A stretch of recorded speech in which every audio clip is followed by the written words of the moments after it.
Ce soir, TF1 propose le deuxième numéro de Masked Singer, son grand télécrochet totalement délirant, qui a été lancé la semaine dernière, un gros succès, plus de 6,5 millions de téléspectateurs ont regardé la première.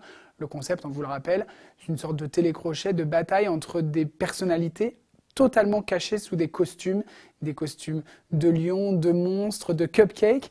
Et donc on va découvrir ce vendredi les 6 nouveaux participants à l'émission. Alors ce sont vraiment eux qui chantent, c'est le seul moment où on entend vraiment leur voix, c'est quand ils chantent, quand ils sont sur scène. Beaucoup de gens se sont demandé si c'était du playback, alors oui et non, ça dépend des cas. En fait, ils chantent vraiment quand ils sont sur scène, ils ont un micro, le problème c'est qu'ils ont des gros masques, parfois, vous l'avez vu, des costumes intégrales de monstres, on ne voit pas du tout leur tête, donc ils ont un micro en dessous, ils essayent de chanter, mais parfois il y a des frottements, il y a des bruits qui viennent perturber le son de leur voix. Du coup, TF1 a enregistré en amont la version en studio de leur chanson, et après au montage, soit ils mettent la version live, celle qui a été captée pendant l'enregistrement, soit ils passent la version de secours si jamais la version était inaudible. Tous les gens qui sont dans le studio votent via une application sur une tablette ou un téléphone, et c'est contrôlé par huissier. Les votes comptent, c'est 50% les votes des 4 enquêteurs et 50% le public présent.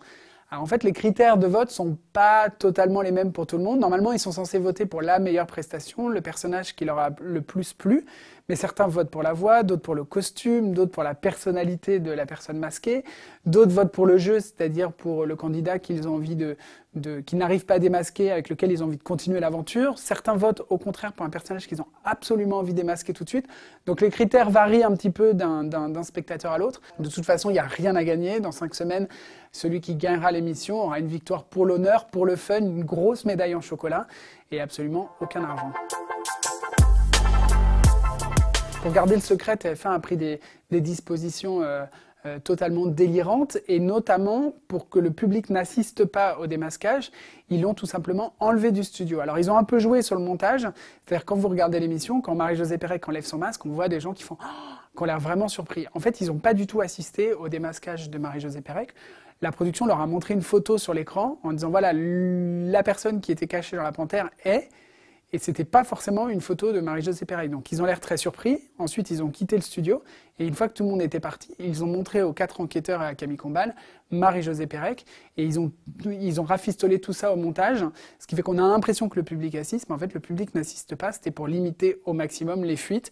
Ce qui fait que, par exemple, Marie-Josée Pérec, personne n'avait imaginé qu'elle puisse participer à l'émission. D'où la surprise des téléspectateurs, des journalistes et des enquêteurs. On n'est pas très fort en pronostic pour l'instant, on est un peu perdu. J'avoue que derrière l'hippocampe, on a reconnu, alors on n'est pas tout à fait d'accord, certains pensent que c'est Florence Foresti, d'autres Lio, mais on est parti sur l'une ou l'autre. Derrière l'aigle, il y a certains qui misent pour Gérard Darmon, d'autres pour Carl Zero. J'ai même entendu quelqu'un parler d'Arthur éventuellement, qui pourrait venir faire une petite surprise. Et sinon, sur le reste, on n'est quand même pas très bon, on est totalement perdu. Sur le deuxième prime time qu'on va voir ce vendredi, j'ai pu assister à l'enregistrement et j'ai cru reconnaître le pan. Donc là-dessus, je suis quasiment sûr de moi à 100%.